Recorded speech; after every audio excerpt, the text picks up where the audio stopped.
Anong ginawa niya? Ayan. Sinabi ko, sinumbong ko siya sa'yo.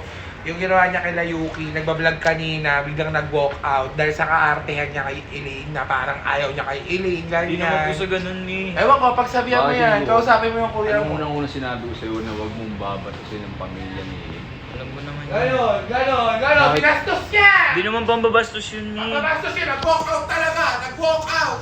Ayan si Bakit Elaine, nag-walk out? nag-video kanina. Kasi nga, sabi niya kasi, meron daw siyang basa-basa. Pagpunos ko ng yelo, hindi naman pala basa, makeup lang. So, parang ano lang ako, di ba? Niluloko niya ako sa ganun. Maling-mali yun sa ID, utol. Kahit utol kita, mali yun, di kita kakampihan. Gusto ko magpasensya ka, lalo na kay Kuya Yuki. Pero hindi ko naman Pamilya ni Elaine yun, dapat di mo ginanon. Dapat Di ko di mo naman- winokatang. Hindi ka nag-walk out. Hindi ko naman binastos eh. Hindi kasi naano lang ako kasi niloloko niya ako eh. Hindi niya naman kailangan gawin yun, di ba? Hinihintay ko lang yung, ano, Sige, doon tayo mag-usap.